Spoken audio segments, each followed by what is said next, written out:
I've had lots of questions about how I make so many masks in a day. So I'm starting from the beginning.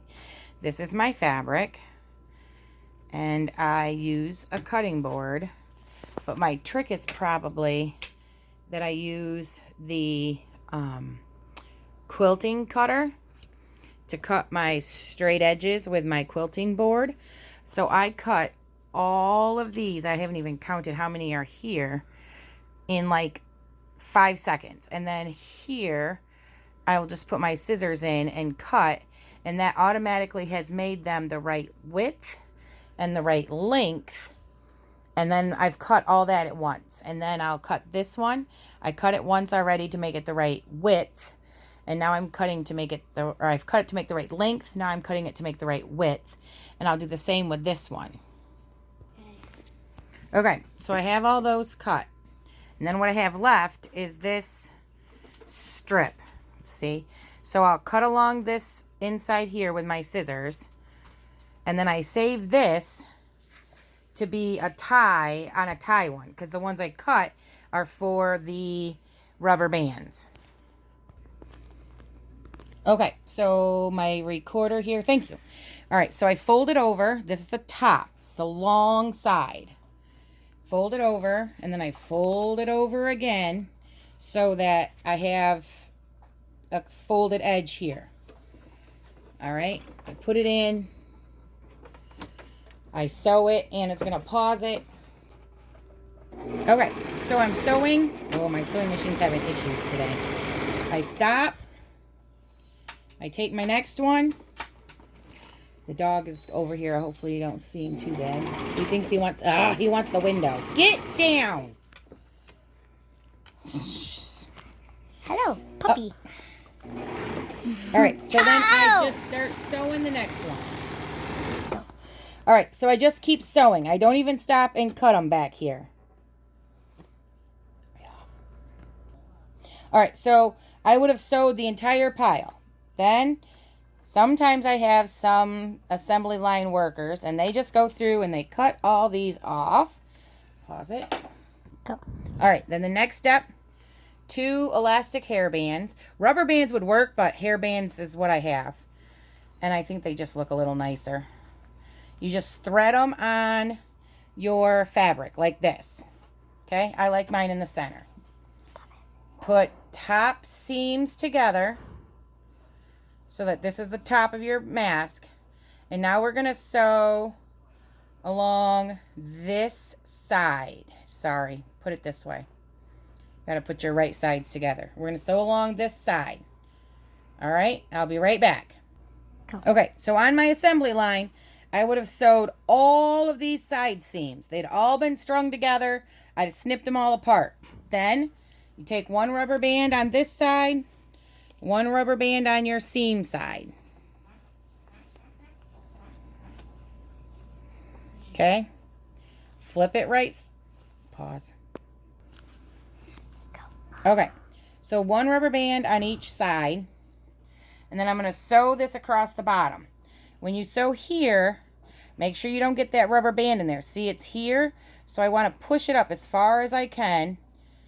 And then start sewing. This time I am going to have my helper videotape while I sew, so you can see some of the things that I do to make it a little faster. Okay. Oh, it's not focusing. So I put it in there. You don't have to get super close to that rubber band either. See, like, there's my rubber band, but here's my needle. That gives you like a little channel in there. So if this rubber band breaks and we have elastic in the future, you could just thread elastic through it and tie it. So you wouldn't, even though your hairband might break, your mask is still going to work if we find, or you could thread a shoelace through it or a ribbon through it. Pretty much anything you wanted, and gather it up and sew it. Okay, so we're going to start sewing. But down here, you start getting puckery. So what I do is I put my finger in there and then push the rubber band up against my finger so that I can keep sewing a straight line. Get to the end, back stitch. Okay, normally I would keep doing that. Row after row after row after row, 15, 20 of them at a time. Turn it right side out, Push your corners out good. Oh, this one I have a little blue flag on it. That's all right. I'll cut it off. I didn't know if it would make it or not. Push your corners in good. Okay. Then I always like to start on my seamed side. Make sure your rubber band is in that seam, in that groove. Just makes life easier. And then fold it over. Put both sides together. Like that. And then we're going to put it in the sewing machine. And you get to see me in my not so straight sewing again.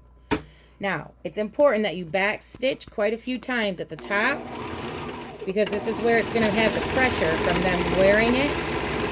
And then what I do is once I get down here a little bit, I kind of have to two-handed. I don't know if I can do it too well with you guys recording too. And I kind of stretch the rubber band, which makes my fabric go flat. And then I sew right along there, and then I can let go. Find my bottom corner, make sure it's out all the way. Find my bottom seam, make sure it's good and flat. Hold. Sew. Whoops, see, that's why you got to pull both ways. So when I get down here, back stitch again, because that's where that pressure is going to be when they put the mask on. Once again, I would just keep sewing, one after another after another. Cut all my strings. Sometimes I have an assembly helper. Right now she's my video helper. And then it's just my personal thing. I like these metal things inside, so it's easier to turn it now than later. Then to do this side, I always start at the top and figure out where my center is. Now bear in mind, this is a kid's mask, because he's trying to protect his grandma, who they live with. And so then you hold it, same thing. I'm going to put it in the sewing machine. I'm going to start sewing, back stitch a few times, and then once I get going a little bit,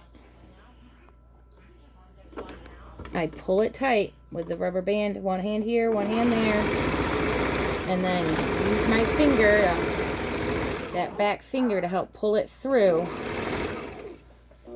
Hopefully I get my arms out of your way. And then back stitch back here again. Done.